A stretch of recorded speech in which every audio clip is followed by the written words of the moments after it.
I mean, what we just talked about here today, even if you did it once a month, 12 times per year, maybe you do a webinar once per month to the world, right? About your whatever you're selling or whatever problem you're solving.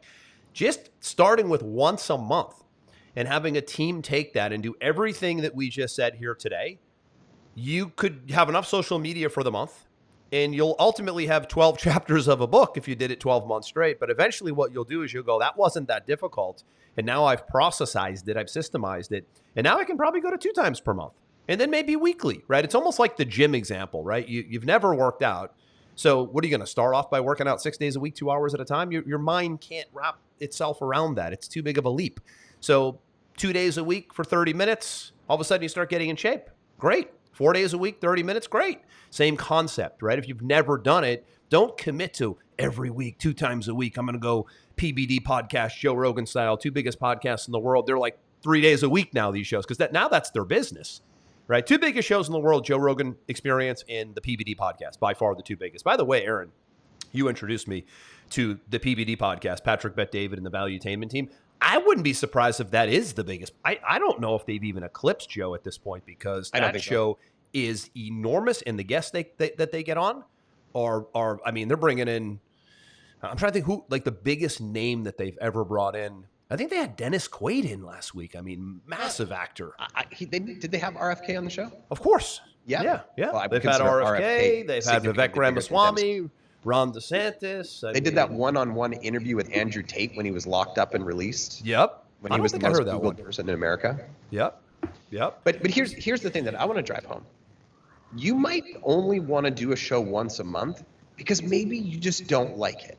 Okay? If you just don't like it. Or you want to just create the habit. Yeah, maybe you're just wanting to create the habit. Maybe you don't like it. It's fine. But if you get in the habit of doing it, you might find that you actually like it.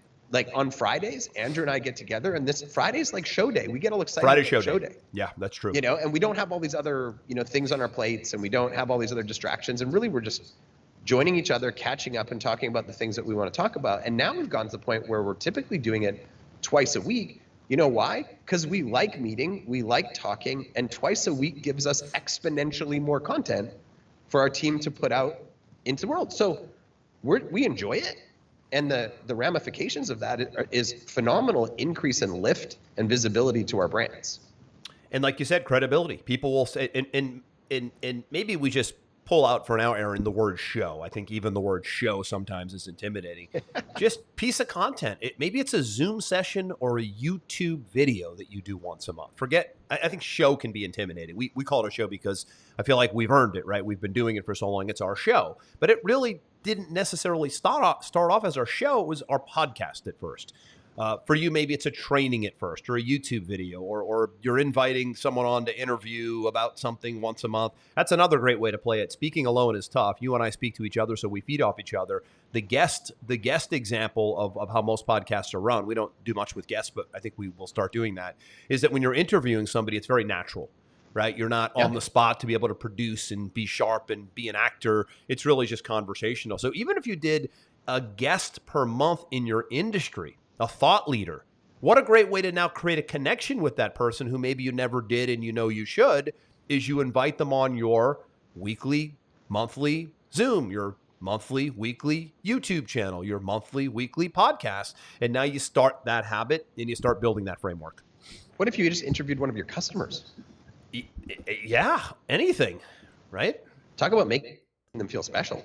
And what if it's a customer that you got a great result for? Now it's essentially third-party testimonial, marketing, social proof for you and your service. I mean, there's so many ways to play it when you decide I want to be in the game of producing content via video or audio. You don't have to even do video if you don't want to. It can just be audio, but video gives you YouTube and gives you a lot of great content on social. People will definitely gravitate towards video more than they will just audio today. I don't even see many shows doing audio alone anymore. It's mainly both now. Old school podcasting was only audio. Now it's video and audio. You like to listen to podcasts a lot. You listen to podcasts a lot. I watch them a lot. It's just, and again, that's why you disseminate things to so many different media channels, because everybody's different. Some people like to read, some people like to listen, some people like to watch. why wouldn't you take it and put it in as many different formats as possible so that everybody can consume? Video, audio, text. This is the three ways we consume, right? So if you Yep. start with video, you can you've got the audio and somebody can transcribe it and turn it into text. Yep. So if you start from the top and you go video like we're doing here, then you can hit all three senses. Some people only can consume by video. Some people only prefer to consume by text. Some people only prefer to consume by audio. I'm listening, Aaron, because I listen on the go a lot, walking, working out, in the car, driving, right? But Yep. the video's still there. It just, if it's two people talking, I mean, how much do I need to watch, right? They're just sitting there, right? Yep. So it's all how you want to do. And I think the takeaway here is to just go and don't think that it has to be massive output or formal show. Just habit, get a piece of content moving, choose a platform, YouTube, podcast, whatever, and go and make it a part of your daily regimen. I think that would be, to me, the takeaway. And we've talked about this on Sales Velocity TV before, but I think we wanted to give you today the framework of what we did with our past shows, now how we've pivoted to the new show, and now how the book Revenue Multipliers, the 12-step formula, is going to come out of the last 4 years of shows and the 12 best ones, or the 12 that made the most sense for the book. Anybody can do it. And it becomes really fun when you're in the publishing and information marketing business, because it does attract better clients and better leads. It sure does.